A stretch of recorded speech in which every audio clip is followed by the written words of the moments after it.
Bonjour, dans cette vidéo nous allons poursuivre avec la télédétection. Donc nous avons déjà maintenant une bonne idée de ce qu'est la télédétection, à qui elle peut servir et comment ça fonctionne. On a aussi vu les signatures spectrales de la végétation. Maintenant on va voir comment on peut interpréter les images de télédétection pour pouvoir analyser un couvert végétal. Donc pour ce faire, on va utiliser ce qu'on appelle des indices de végétation. Le premier indice que nous allons voir est le NDVI, l'indice de végétation par différence normalisée. Cet indice se calcule en utilisant les lumières rouges et infrarouges. Donc on va travailler avec les longueurs d'onde du rouge et de l'infrarouge. Donc pour rappel, on va se retrouver à proximité du red edge. Comment est-ce qu'on fait le calcul? Tout simplement, c'est la réflectance dans le proche infrarouge moins la réflectance dans le rouge, divisé par la réflectance dans le proche infrarouge, plus la réflectance dans le rouge. Notez seulement que sur cette dia, il manque une parenthèse au dénominateur. Alors, le NDVI peut être corrélé à de nombreuses propriétés des plantes. Donc on l'utilise par exemple pour caractériser l'état de santé des plantes, pour repérer des changements phénologiques, pour estimer l'abondance de biomasse et pour estimer les rendements. Et il y a évidemment bien d'autres applications. Le NDVI possède évidemment certaines faiblesses. La première, c'est que les conditions atmosphériques vont influencer le signal. Donc si vous avez une couche nuageuse importante, eh bien ça peut interférer dans le signal. Et donc vous risquez d'avoir une mauvaise réponse et de mal interpréter ce qui se passe au niveau de la végétation. Une deuxième faiblesse, c'est que lorsque la couverture végétale est faible, tout ce qui va se trouver sous la canopée va influencer le signal. Et donc, quand vous avez un sol nu, ce sol va aussi réémettre de la lumière dans le rouge et dans le proche infrarouge. Eh bien, ça va interférer avec le signal envoyé par la végétation. C'est la même chose si, au lieu d'avoir un sol nu en dessous de du couvert qui vous intéresse, vous avez un autre type de végétation. Voilà, pour le NDVI. Alors le NDVI peut varier entre -1 et +1, mais quand il s'agit de végétation, en général, il oscille entre 0,1 et 0,7. Les valeurs faibles correspondent souvent à un faible couvert végétal. Les valeurs élevées correspondent à une forte couverture végétale.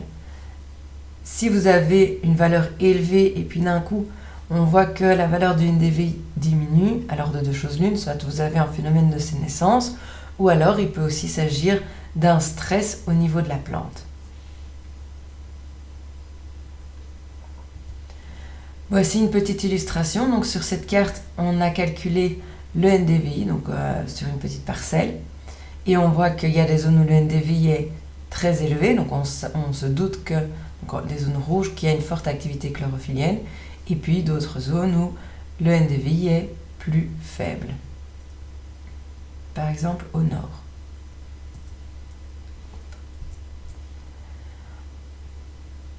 Alors, ceci, donc ce n'est pas une image satellite, c'est vraiment le calcul du NDVI à l'échelle du globe. Je trouve cette illustration assez intéressante parce qu'on voit effectivement que les zones où le NDVI a une valeur élevée sont les zones où effectivement on trouve de la végétation plus ou moins dense. Et on observe bien que les zones plus désertiques ont des couleurs plus beiges, donc qui correspondent à des zones sans végétation, que ce soit de la glace ou des déserts de glace ou des déserts de sable. Voilà. Encore une petite illustration de la modification du NDVI en fonction de l'état du couvert. Vous voyez ici deux arbres, un arbre vert et un arbre dont les feuilles sont sénescentes, elles sont brun-jaune. Pour le premier arbre, eh bien, vous voyez que la réflectance dans le visible, donc le rouge, c'est 8%, et dans l'infrarouge, proche, 50%. Le NDVI s'élève à 0,72. On a un NDVI qui est élevé. Si vous regardez une plante qui est sénescente, eh bien vous voyez que la lumière visible est beaucoup plus réfléchie, 30% plutôt que 8%. Donc ça s'explique, je vous rappelle, parce que les chloroplastes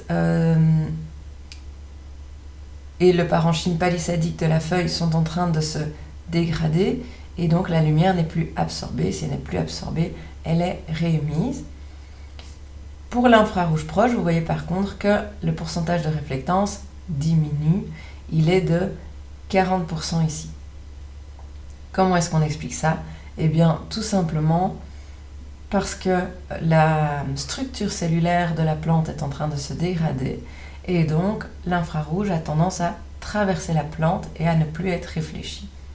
Et vous voyez donc que le NDVI s'établit à 0,14 pour cette plante sénescente. Alors, il y a un petit exemple ici d'utilisation d'images satellites. Vous avez 3 images. Donc une image en couleur naturelle, rouge, vert, bleu. Une composition infrarouge fausse couleur. Donc dans l'infrarouge fausse couleur, le proche infrarouge est représenté en rouge. Donc je vous rappelle, le proche infrarouge est réémis en grande quantité par des plantes qui sont en bonne santé. Vous voyez qu'ici, on a quand même pas mal d'émissions de lumière infrarouge. La lumière rouge est représentée en vert sur cette image et la lumière verte en bleu. Et alors, vous avez l'interprétation. Pour la troisième carte, on a calculé le NDVI. Donc, les pixels sombres correspondent à un NDVI qui est faible. Vous voyez par exemple la mer qui est en noir. Les pixels clairs correspondent à un NDVI qui est élevé. Et les pixels gris, on est à un NDVI moyen. Ce qui est intéressant de noter, c'est que les zones où vous avez de la végétation, qui sont en vert sur la première carte, en rouge sur la seconde, ont un NDVI qui est élevé. Donc c'est somme toute logique. Un autre indice de végétation qui peut être utilisé, c'est le NDWI, ou indice de teneur en eau par différence normalisée. Comment se calcule cet indice? Eh bien, le NDWI, c'est l'infrarouge proche moins l'infrarouge à courte longueur d'onde, plus l'infrarouge proche moins l'infrarouge à courte longueur d'onde. Où se situe-t-on dans le spectre de la lumière pour l'infrarouge à courte longueur d'onde? Eh bien, vous voyez sur ce graphique qu'on se situe juste après l'infrarouge. Et il est à noter qu'au niveau de l'infrarouge à courte longueur d'onde, on a des pics d'absorption pour l'eau à 3 longueurs d'onde. Et c'est ça qui va nous intéresser, c'est le fait d'avoir des pics d'absorption par l'eau. La végétation contient de l'eau, donc elle va absorber l'infrarouge à courte longueur d'onde.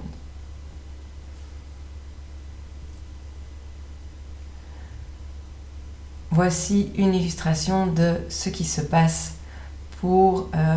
alors, vous avez plusieurs courbes, l'eau en violet, le sol en brun, une végétation sèche en jaune, en vert clair, une végétation verte éparse, et en vert foncé, une végétation verte dense. Alors, vous voyez que lorsque on a un sol, eh bien, il va réfléchir dans le proche infrarouge, dans le moyen infrarouge et dans le visible en fonction de sa couleur. Donc vous avez un certain pourcentage de réflectance. Soit. Ce qui m'intéresse le plus, c'est la végétation. Vous voyez une végétation verte éparse et une végétation verte dense. Alors c'est intéressant de voir que dans le proche infrarouge, on n'a pas la même quantité de réflectance. Donc ça, c'est simplement dû au fait que la densité de végétation est différente. Si on s'intéresse à ce qui se passe dans le moyen infrarouge, eh bien, vous voyez que la réflectance n'est pas la même pour les deux courbes, tout simplement liée au fait qu'elles soient éparses ou denses. Simplement, on observe bien les deux pics d'absorption pour la végétation. Donc c'est vraiment ça qui nous intéresse. Si on compare à une végétation sèche, vous voyez qu'on n'observe pas ces pics d'absorption. Et donc, on peut, en analysant, en calculant le NDWI, on pourra identifier si vous avez affaire à de la végétation, la densité du couvert, et également si elle est sèche ou non, si le couvert est sec ou non. Donc finalement, tout ça en fonction de la quantité d'eau qu'il contient. Même exemple, mais pas les mêmes végétaux. Donc ici, on a en rouge une prairie sèche, comme tout à l'heure. Vous avez de l'herbe en vert foncé. En bleu, vous avez des noyers. Et en violet, vous avez du sapin. Et vous voyez que pour les trois végétations, donc le sapin, les noyers et l'herbe, vous avez des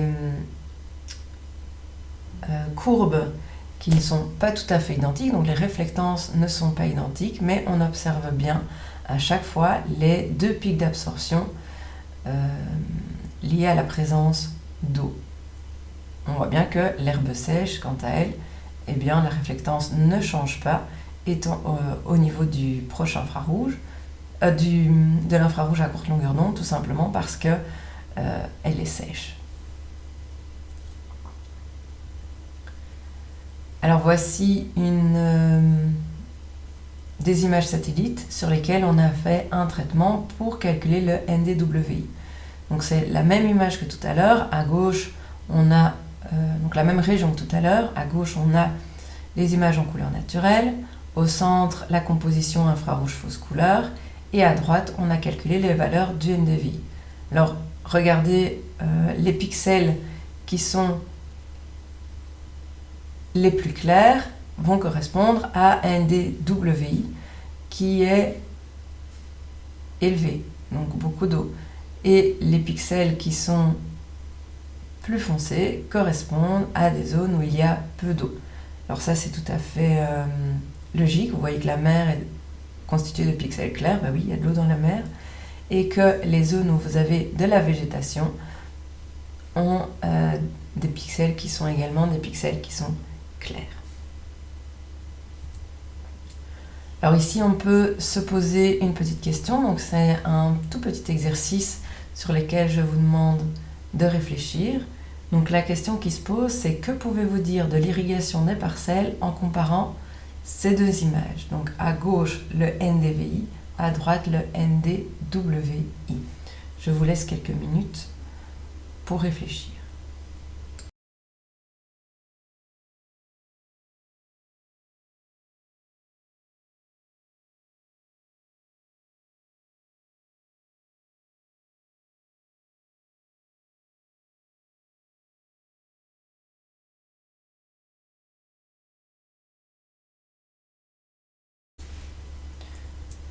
Alors la réponse, si vous regardez ces deux images, qu'est-ce qu'on peut se dire? Là où il y a de la végétation, elle a l'air de contenir suffisamment d'eau. On ne semble pas qu'il y ait de stress et donc on peut supposer qu'il y a une bonne irrigation. Alors voici un deuxième exemple de cartographie du NDWI. Alors oui, j'ai oublié de le préciser, mais le NDWI comme le NDVI oscille entre -1 et +1.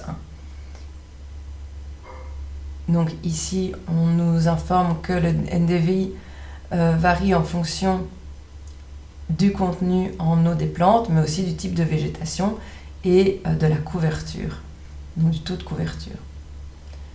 Ici, vous voyez que les parties en bleu correspondent à un NDVI qui est élevé, NDWI qui est élevé, et les parties en rouge correspondent à une végétation dont le NDWI est faible, donc il y a soit peu d'eau dans la végétation, soit la couverture est faible.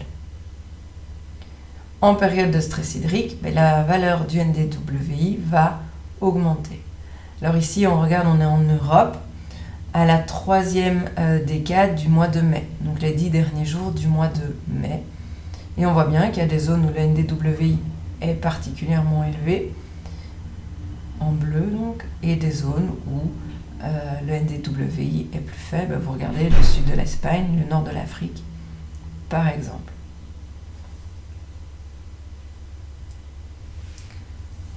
Alors ici, on va calculer l'anomalie. Je vais vous laisser quelques minutes pour réfléchir à ce qui a été, ce que montre cette figure. Donc essayez de prendre quelques minutes pour comprendre ce qui est représenté sur cette figure.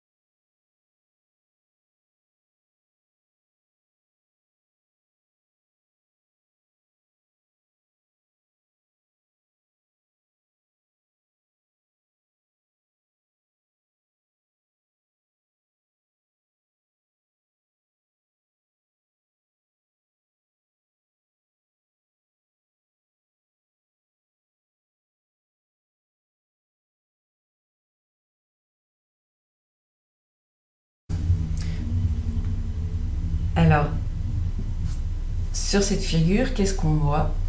Eh bien, on a comparé les valeurs du NDVI de la dernière décade du mois de mai avec des valeurs historiques du NDWI, donc c'est bien le NDWI qu'on regarde ici, avec des valeurs historiques de la valeur du NDWI. Donc avec la moyenne en fait qu'on obtient normalement dans d'autres conditions, donc sur une moyenne historique. Et qu'est-ce qu'on voit? Eh bien dans certains cas, la valeur est inférieure du NDWI est inférieure à la normale. Ce sont les points en rouge et en jaune. Pour certains points, on est très proche de la normale, donc finalement c'est comme d'hab quoi. Et pour d'autres points, en vert clair et en vert foncé, la valeur du NDWI est supérieure à la normale. Donc par rapport à la normale, on a soit plus d'eau, soit plus de végétation. Quand on est en rouge ou en jaune, ça veut dire qu'on a probablement moins d'eau ou moins de végétation. Donc ça peut un peu nous donner des informations sur est-ce qu'il y a de stress par rapport à la normale. Si vous prenez une année, vous êtes au mois de juillet sur une année particulièrement sèche par rapport à la normale, vous risquez d'avoir beaucoup de points dans le rouge et dans le jaune évidemment. Si vous êtes dans une année particulièrement propice, avec de l'eau en abondance et beaucoup de soleil, eh bien vous aurez certainement une carte qui sera plus dans les tons verts. Voilà.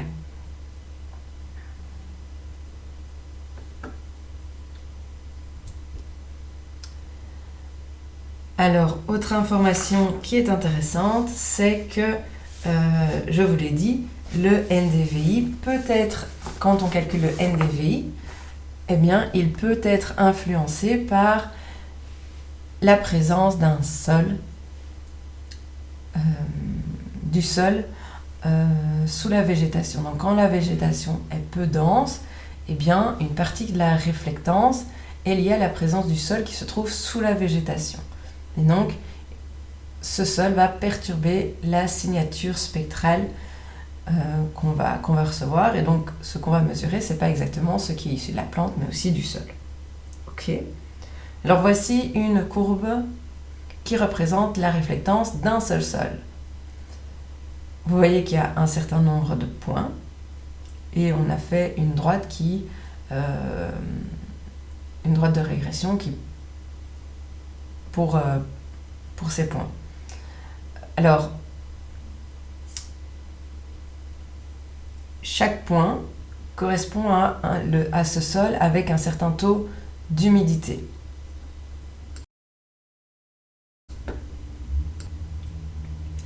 Alors, en bas à gauche de la droite, donc quand la réflectance dans le rouge et dans l'infrarouge est faible, il s'agit d'un sol qui est humide. Quand la réflectance dans le rouge et le proche infrarouge est élevée, le sol est sec. Donc ça, c'est une droite des sols. Donc c'est vraiment sans végétation.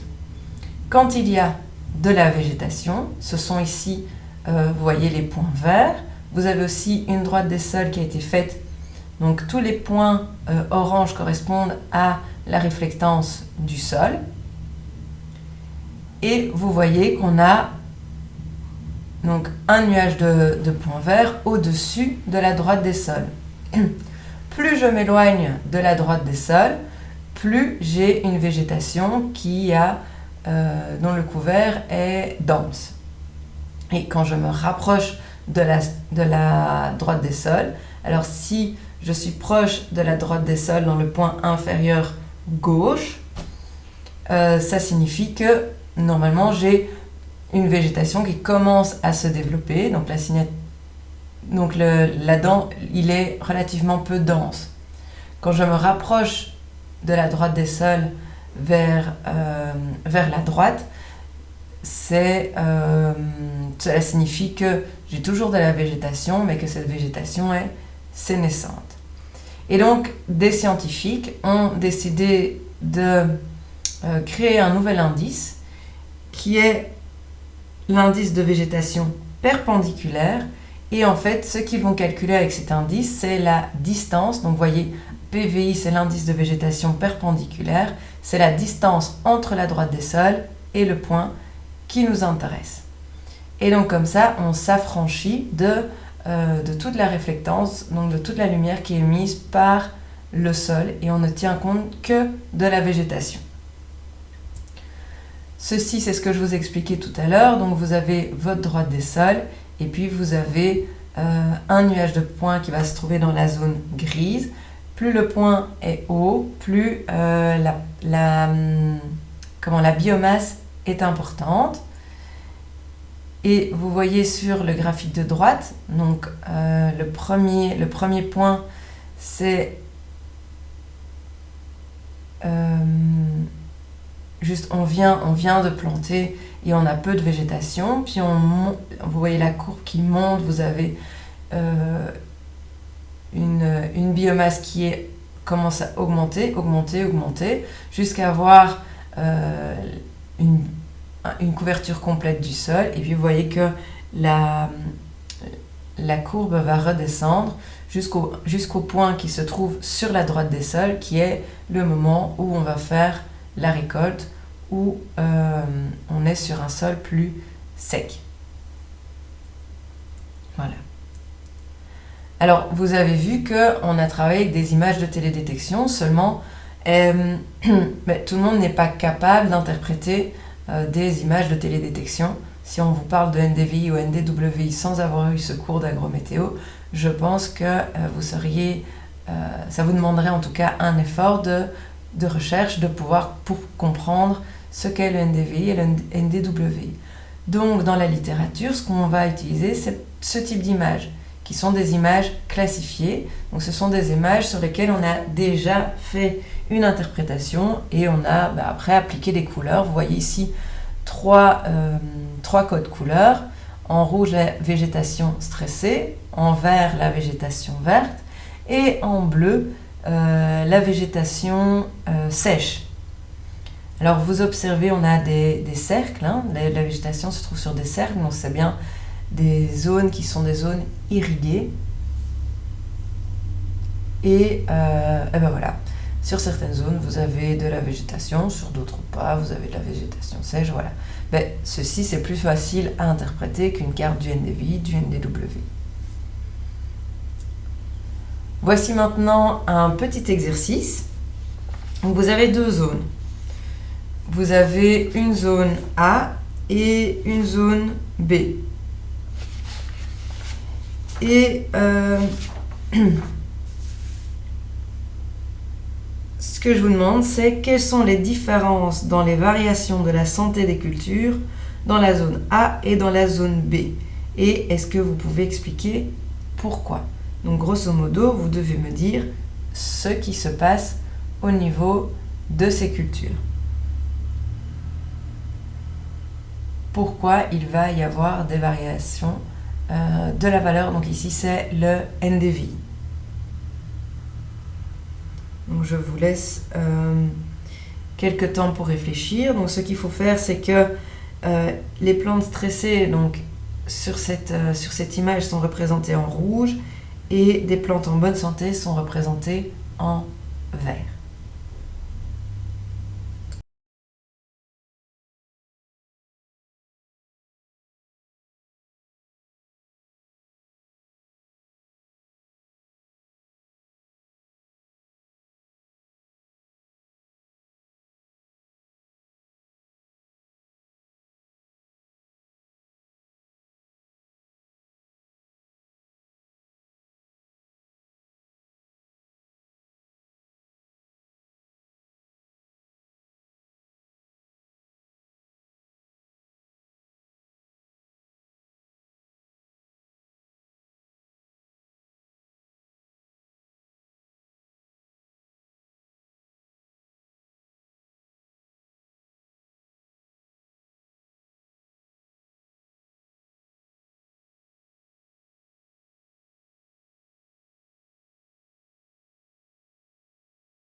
Alors on va corriger. Donc dans la zone A, on va d'abord regarder la zone A. Donc on a des changements de santé des plantes qui sont assez marqués. Vous voyez, on a une tache de plantes stressées qui est très proche de la zone où les plantes sont en bonne santé. Si je regarde maintenant la zone B, le changement entre plantes saines et plantes stressées est beaucoup plus graduel. Comment peut-on interpréter ça? Eh bien, dans la zone A, la cause du stress pourrait être tout simplement liée à une mauvaise uniformité de l'irrigation ou une mauvaise uniformité au niveau de la distribution des fertilisants. Donc, le stress est plus lié aux conditions de sol et ou éventuellement à la présence d'eau. Dans la zone B, on a beaucoup de chance qu'en fait,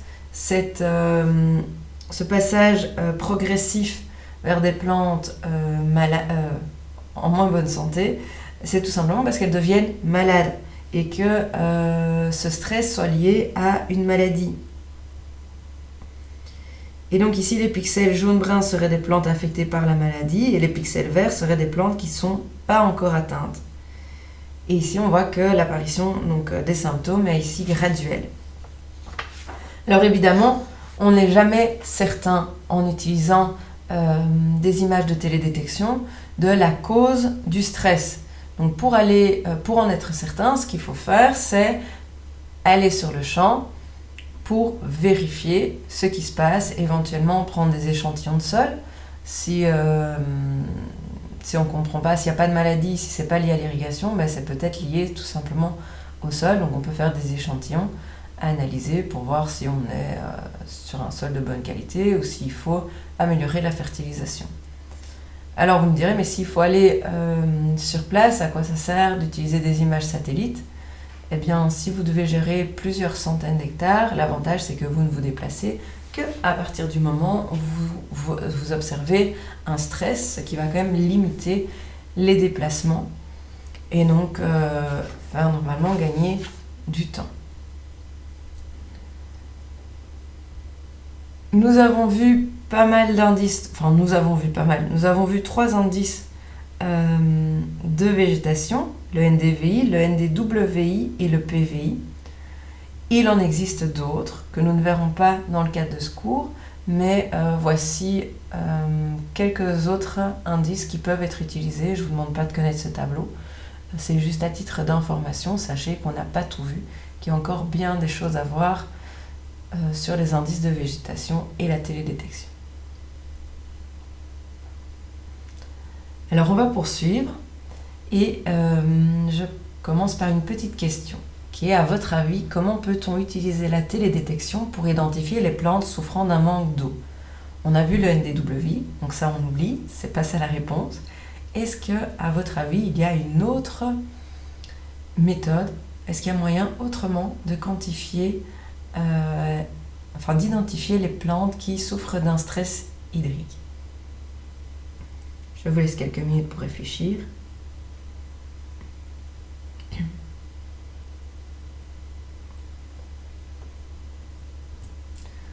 Alors, ceci va peut-être vous inspirer. Donc ici, c'est la représentation, donc c'est une photographie, un agrandissement plutôt, d'un stomate de tomate.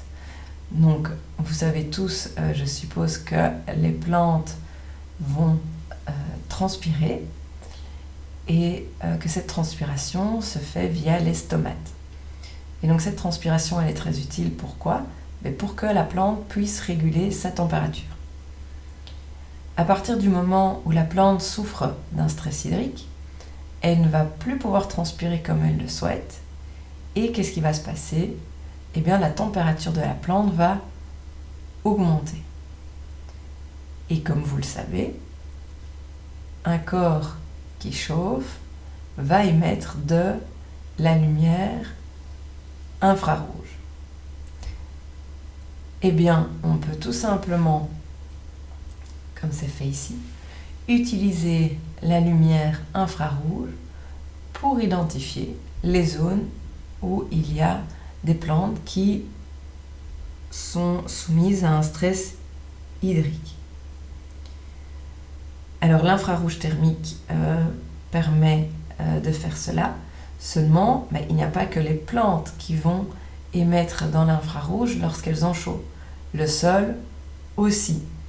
Donc avant d'utiliser l'infrarouge thermique, il faut être capable d'identifier les zones où il y a de la végétation et les zones sans végétation.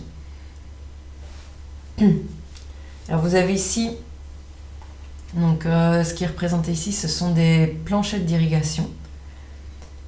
Et on est passé avec, donc on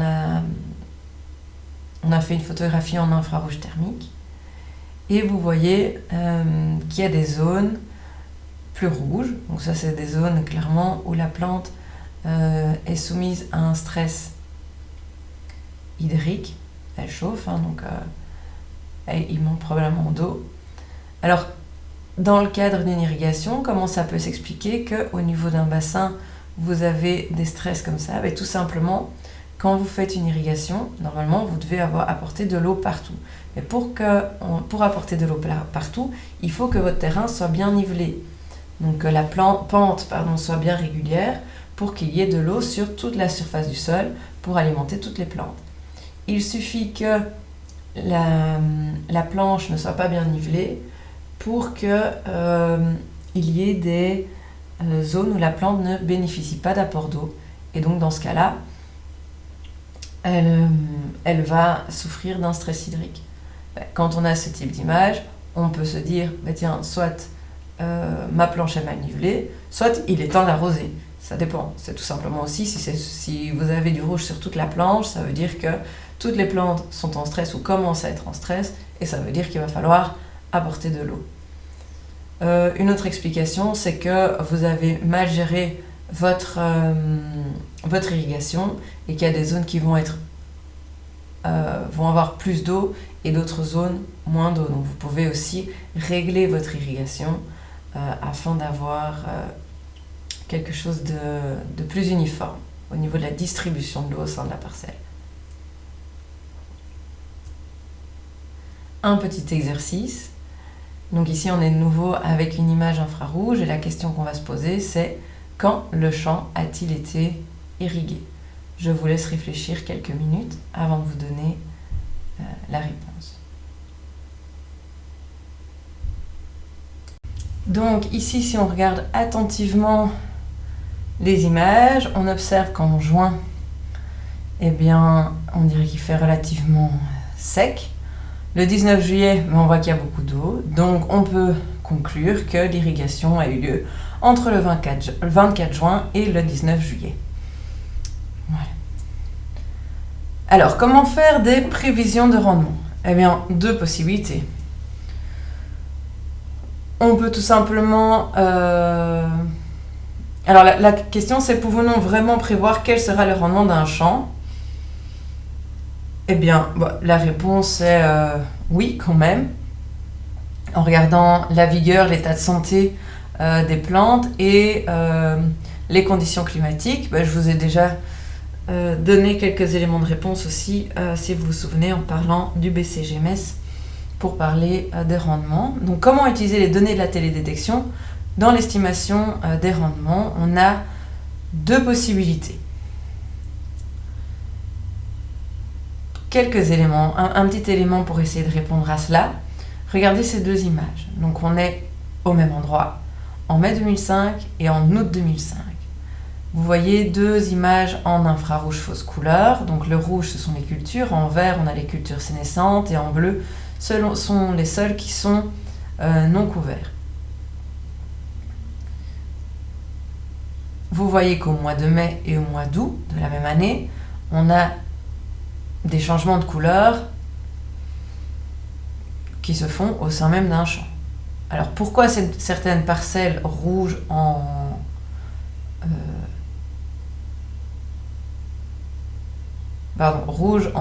mois de mai sont-elles en cyan au mois d'août? Donc pourquoi ces changements de couleur? Tout simplement parce que vous avez au mois de mai des cultures qui sont bien en place. Au mois d'août, eh bien, vous commencez à avoir des phénomènes de sénescence et vous commencez aussi à avoir certaines récoltes qui ont lieu ou ont déjà eu lieu. Et donc, vous voyez qu'on a des changements clairement observables d'un moment à un autre. Eh bien, quand on utilise uniquement des images de télédétection, eh bien, on peut identifier au moyen des indices de végétation les différents stades de croissance et on peut relier statistiquement l'état de développement d'une culture à son rendement. Et donc, en utilisant les méthodes, les méthodes de télédétection, eh bien, on va pouvoir estimer le rendement final de la culture. Plus on a des informations des années antérieures sur le rendement des cultures sur une terre précise, plus on sera précis au niveau de l'estimation des rendements final. Cette technique demande évidemment d'avoir beaucoup d'informations, beaucoup de données sur les terres qui sont utilisées et cette méthode n'est donc pas super précise et demande des banques de données relativement élevées. Maintenant, ça fonctionne. On ne sera peut-être pas précis, mais ça fonctionne si on veut une estimation. L'autre méthode que vous connaissez, c'est l'utilisation d'images de télédétection couplées à des modèles plus complexes. C'est exactement ce qui est fait dans le cadre du BCGMS. Vous avez des informations sur la culture, sur les sols et sur le climat que vous rentrez dans un module qui est un modèle de simulation de croissance de culture et ensuite ça vous permet de calculer le rendement de la culture et vous pouvez affiner votre résultat en utilisant des images de télédétection et plus exactement, vous voyez, on va utiliser ici le NDVI.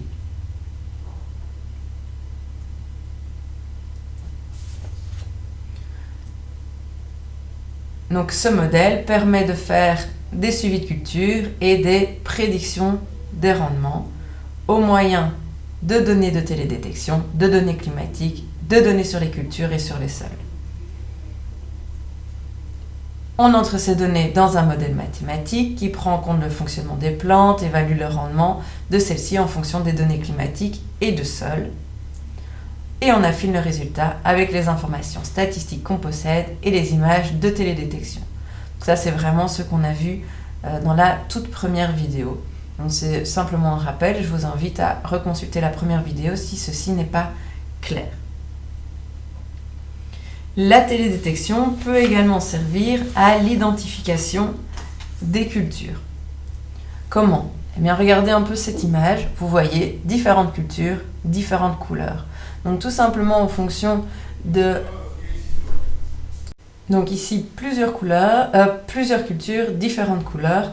Et ça veut dire des signatures spectrales qui sont différentes que vous pouvez donc identifier au moyen d'images multispectrales.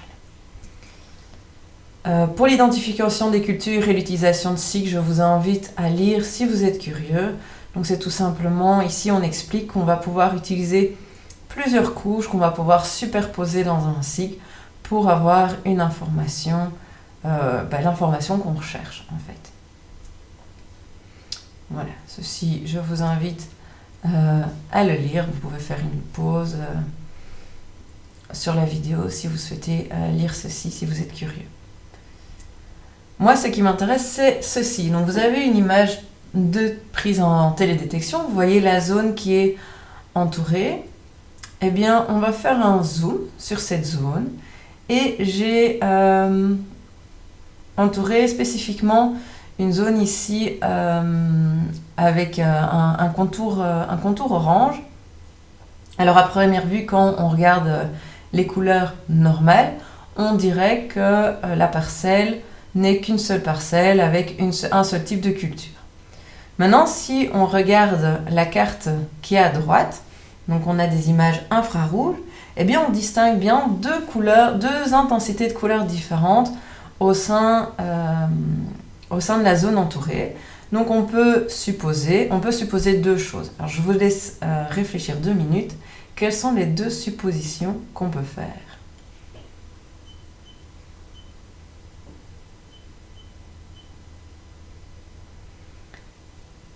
Alors, peut-être avez-vous trouvé 2 choses. Soit on est en présence de 2 cultures différentes, soit c'est la même culture à 2 stades de développement.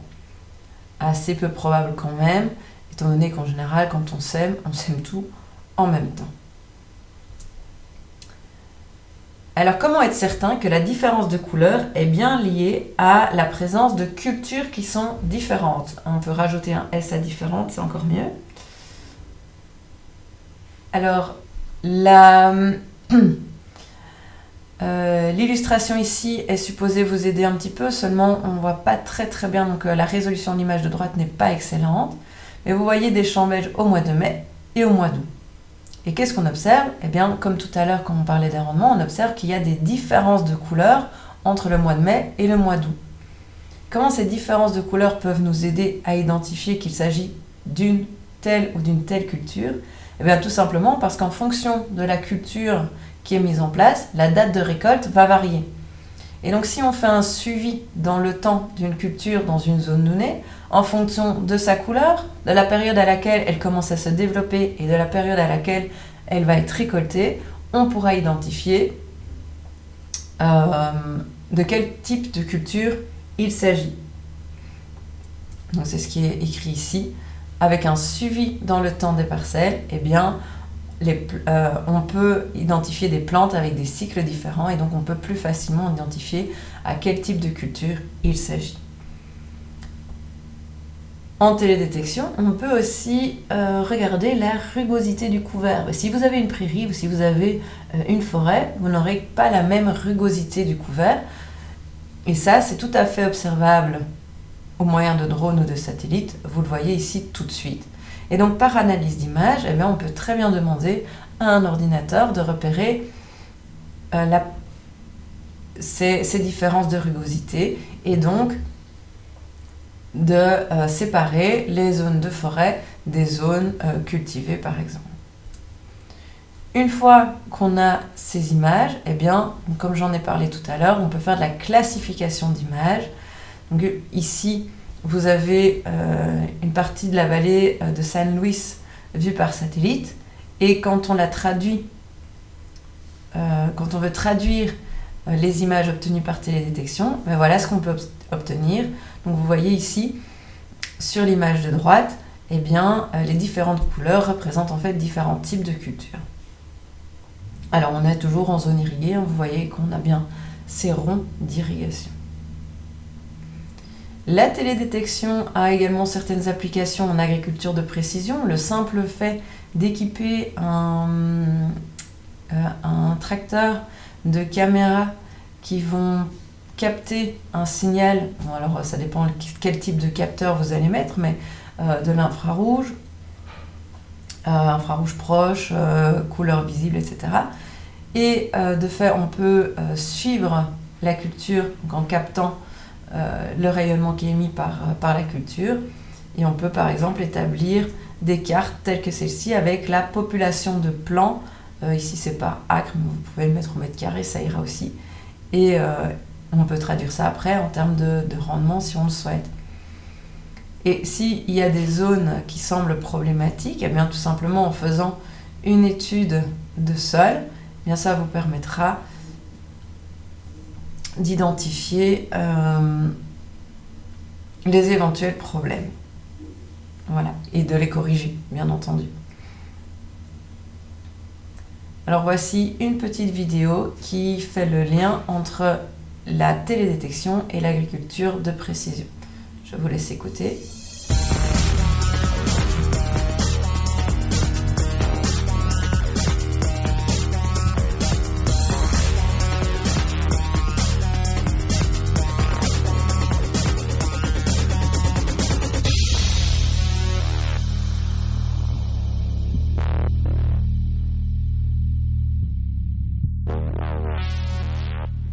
Infoterra fait partie du groupe EADS, c'est une filiale de la partie spatiale du groupe EADS qui s'appelle Astrium, et c'est donc une filiale qui est spécialisée dans les services en télédétection, donc en observation de la Terre. FarmStar, c'est un service pour les agriculteurs et les organismes agricoles de pilotage à la parcelle. Donc c'est un service qui va fournir une information géographique intraparcellaire aux agriculteurs, leur permettant de connaître l'état de leur parcelle et également de raisonner le rapport, par exemple en fertilisant ou en régulateur de croissance pour la verse. FarmStar, c'est la réussite de la complémentarité des compétences d'Infoterra, donc filiale d'Astrium dans le domaine du spatial, de la télédétection, et des instituts, en particulier d'Arvalis, Institut du végétal, et du Cetium, qui a apporté tout son savoir-faire agronomique, également sa connaissance de la télédétection, donc pour coupler les deux connaissances et donc permettre de faire ces produits qui sont à très grande valeur ajoutée. Donc on utilise des images, des satellites, Spot, Formosat, et on utilise des modèles de réflectance qui décrivent la réflectance, donc de la végétation, de l'atmosphère, des sols. Donc c'est des techniques qui ont été mises au point par la communauté scientifique et que nous, on a développé d'un point de vue industriel et opérationnel. Donc on réalise des inversions de ces modèles pour dériver des produits du couvert végétal, ce qu'on appelle des produits biophysiques, à partir de l'image satellite. D'abord, l'image va être prise par le satellite, elle va être prise à différentes périodes de l'année qui sont en gros entre le mois de fin novembre et le mois de mai. Donc il y a 4 périodes pendant lesquelles les images sont prises. Les images sont prises, sont traitées automatiquement par des logiciels pour produire les paramètres biophysiques dont je parlais précédemment, et ensuite sont transformées par des règles agronomiques en conseils agronomiques. Et tout ceci, in fine, est mis dans ce qu'on appelle des produits packagés de conseils, donc qui peuvent être soit un ensemble de documents que l'agriculteur va recevoir chez lui, soit par courrier, soit il peut aller les télécharger sur un site internet. Donc c'est soit des documents, soit des cartes numériques, des fichiers numériques qu'il va pouvoir ingérer dans un dispositif de modulation automatique de ses apports dans la parcelle. Donc, tout simplement d'ailleurs dans un PDA avec un dispositif GPS qui va lui permettre de se repérer sur sa carte FarmStar dans la parcelle lorsqu'il est après en train de faire son tour de plaine ou d'apporter ses intrants dans la parcelle. Les cartes dont je parle sont fournies à l'agriculteur sous une forme, c'est le fameux format KML ou KMZ, qui va lui permettre de les ouvrir sur un fond Google Earth, donc ce qui est assez puissant tout de même, parce que là il a tout l'environnement autour de sa parcelle qui apparaît, et il voit sa parcelle dans son environnement avec avec les codes de couleurs qui lui permettent de déterminer l'état de sa parcelle ou les recommandations qu'on lui apporte. Alors les avantages de FarmStar sont, sur le plan économique, de permettre à l'agriculteur de faire des économies d'intrants, d'engrais, de régulateurs de croissance, puisqu'il va mettre la bonne dose au bon endroit. Il va aussi optimiser son rendement, enfin maximiser son rendement, hein. Et sur le plan environnemental, ça coûte de source, puisqu'il va apporter la bonne dose au bon endroit, donc il y a moins de résidus d'azote qui vont subsister dans les sols. Donc ceci est l'avantage environnemental de FarmStar. En termes d'azote, il a été montré que la réduction d'azote était de l'ordre de 20 à 50 kg d'azote par hectare, évidemment selon les cas. Alors le service est disponible essentiellement dans la moitié nord de la France et sur environ 120-130 000 km², donc c'est un ensemble de zones prédéfinies qui correspondent aux endroits où on va faire passer le satellite.